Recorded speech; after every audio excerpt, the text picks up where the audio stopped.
Chapter 8. In those days, the multitude being very great, and having nothing to eat, Jesus called his disciples unto him, and saith unto them, I have compassion on the multitude, because they have now been with me 3 days, and have nothing to eat. And if I send them away fasting to their own houses, they will faint by the way, for divers of them came from far. And his disciples answered him, From whence can a man satisfy these men with bread here in the wilderness? And he asked them, How many loaves have ye? And they said, 7. And he commanded the people to sit down on the ground.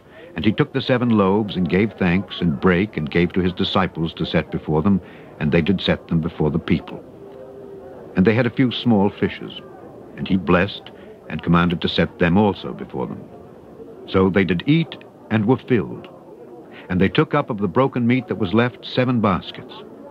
And they that had eaten were about 4,000. And he sent them away. And straightway he entered into a ship with his disciples, and came into the parts of Dalmanutha. And the Pharisees came forth, and began to question with him, seeking of him a sign from heaven, tempting him. And he sighed deeply in his spirit, and saith, Why doth this generation seek after a sign? Verily, I say unto you, there shall no sign be given unto this generation. And he left them, and entering into the ship again, departed to the other side. Now the disciples had forgotten to take bread, neither had they in the ship with them more than 1 loaf. And he charged them, saying, Take heed, beware of the leaven of the Pharisees, and of the leaven of Herod. And they reasoned among themselves, saying, It is because we have no bread. And when Jesus knew it, he saith unto them, Why reason ye, because ye have no bread? Perceive ye not yet, neither understand? Have ye your heart yet hardened? Having eyes, see ye not, and having ears, hear ye not, and do ye not remember? When I brake the 5 loaves among 5,000, how many baskets full of fragments took ye up? They say unto him, 12. And when the 7 among 4,000, how many baskets full of fragments took ye up? And they said, 7. And he said unto them, How is it that ye do not understand? And he cometh to Bethsaida, and they bring a blind man unto him, and besought him to touch him. And he took the blind man by the hand, and led him out of the town. And when he had spit on his eyes, and put his hands upon him, he asked him if he saw aught. And he looked up and said, I see men, as trees, walking. After that he put his hands again upon his eyes, and made him look up. And he was restored, and saw every man clearly. And he sent him away to his house, saying, Neither go into the town, nor tell it to any in the town. And Jesus went out, and his disciples, into the towns of Caesarea Philippi.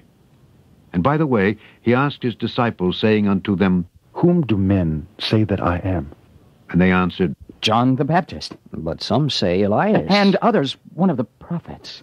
And he saith unto them, But whom say ye that I am? And Peter answereth and saith unto him, Thou art the Christ. And he charged them that they should tell no man of him. And he began to teach them that the Son of Man must suffer many things, and be rejected of the elders and of the chief priests and scribes, and be killed, and after 3 days rise again. And he spake that saying openly. And Peter took him and began to rebuke him. But when he had turned about and looked on his disciples, he rebuked Peter, saying, Get thee behind me, Satan. For thou savorest not the things that be of God, but the things that be of men. And when he had called the people unto him with his disciples also, he said unto them, Whosoever will come after me, let him deny himself, and take up his cross, and follow me. For whosoever will save his life shall lose it. But whosoever shall lose his life for my sake and the gospel's, the same shall save it. For what shall it profit a man if he shall gain the whole world and lose his own soul?